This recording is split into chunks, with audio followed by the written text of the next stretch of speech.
You might already own one of these. Right now, they are not expensive, but they will become. Most owners have no idea what is sitting in their safe right now. Some of these guns were worth $200 20 years ago. Today, they are worth thousands.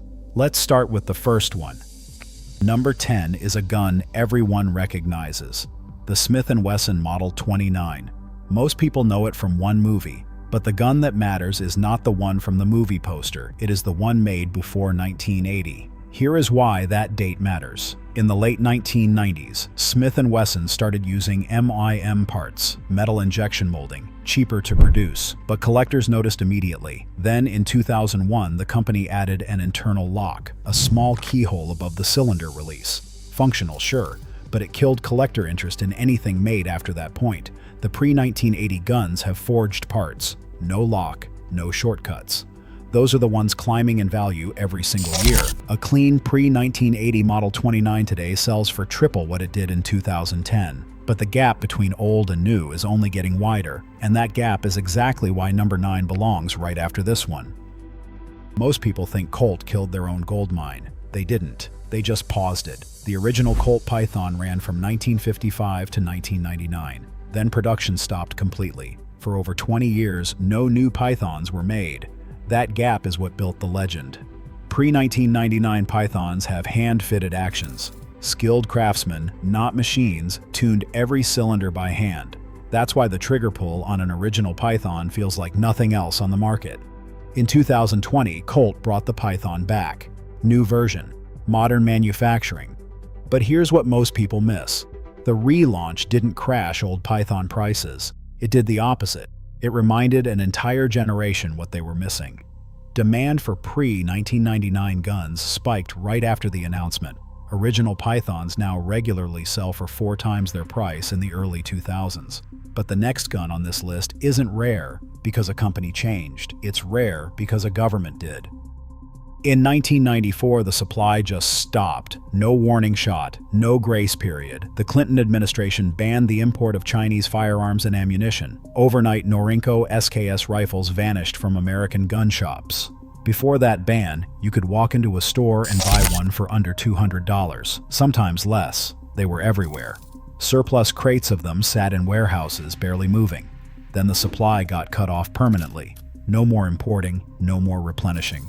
What existed in the country was all that would ever exist. That's the part most people don't understand about this rifle. It's not rare because it's special. It's rare because the door slammed shut on a specific date in history. Today, a clean Norinco SKS sells for 10 to 15 times its original price. But unlike most guns on this list, there's zero chance more will ever enter the market. That's a frozen supply. And frozen supply is the most reliable kind of scarcity there is. Here's an uncomfortable truth about this next entry. Not every commemorative gun is actually rare. Colt made dozens of single-action Army commemoratives through the 1960s, the 1970s, and the 1980s. Some had production runs in the thousands. That is not exclusive. But here is what matters more than the numbers. The story attached to the gun. Collectors do not just buy metal, they buy a piece of mythology they can hold. A commemorative tied to a famous lawman, a historic battle, or a state centennial carries weight that a spec sheet cannot explain. That mythology drives real money, even when the math says otherwise. The best examples, still in their original presentation case with paperwork intact, are pulling prices far beyond what raw scarcity would suggest. This is the chapter that proves something important. Sometimes the story is the asset, but sometimes the law itself is what creates the asset, and that is exactly what happened with the next entry. This is the cleanest scarcity story in the entire firearms world. In 1986, the Hughes Amendment passed. It froze the civilian machine gun registry permanently. After that date, no new fully automatic weapons could be added to the transferable registry. Whatever existed on that date is all that will ever legally exist for civilian ownership. Full stop. No exceptions. No future production can ever touch this market. Think about what that means. A government decision in 1986 created a hard ceiling on supply that can never rise again, Meanwhile, demand has only grown every single year since. A transferable M16 that cost a few $1,000s in the 1980s now sells for well over $30,000. Some rare examples go for six figures. This isn't speculation. This is documented, verified, real transaction history. If you already own a pre-1986 transferable gun, you're not holding a firearm. You're holding a legally frozen asset that the market can never dilute. Sometimes scarcity isn't created by law. It's created by a company simply disappearing. The Savage Model 99 ran for nearly a century, from 1899 until production finally ended in 1998. That's one of the longest production runs of any sporting rifle in American history. Then it just stopped. No relaunch, no modern version waiting in the wings. Savage moved on to other designs and never looked back. That finality is what makes this rifle different from guns that paused production and came back later. There's no asterisk here, no chance of a surprise reissue diluting the market. What exists today is the entire population that will ever exist.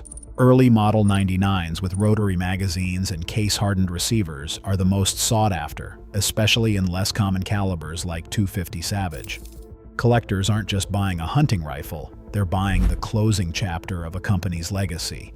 But the next gun on this list bridges something different. Mass production meeting the early edges of true rarity. If you've made it this far, you're already ahead of most people watching this video. Most viewers drop off by now. You didn't. That puts you in a smaller group than you think. Now let's talk about a gun nobody expects to see on a list like this. The Ruger Mini 14. Millions were made, still in production today. On paper, that sounds like the opposite of rare.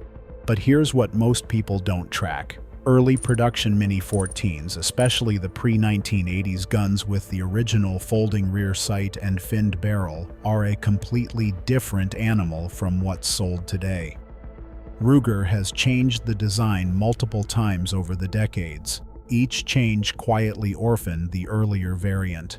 Collectors chasing the original configuration are competing for a shrinking pool of guns that newer production will never replace. This is the bridge chapter on this list, a gun that proves mass production and rarity aren't opposites, they're a timeline, and the early end of that timeline is where the real money is starting to move. No gun on this list has more cultural weight than this one, the Colt 1911. Designed by John Browning, adopted by the U.S. military in 1911, carried through 2 world wars, Korea and Vietnam. That's not marketing. That's documented service history spanning most of a century. Then add the cultural layer on top of that. Decades of film appearances, countless veterans who brought their service pistols home. A design so respected that nearly every major manufacturer still produces some version of it today. That's exactly why original military contract Colt 1911S and 1911A1S carry a premium that newer commercial clones simply can't touch. Collectors aren't paying for the mechanism, plenty of companies make that. They're paying for proof of service. A documented unit history, original Parkerized finish, and matching numbers can multiply a 1911's value several times over. This is a gun where history did the heavy lifting, but the next entry proves something different. Sometimes the factory paperwork is the entire story.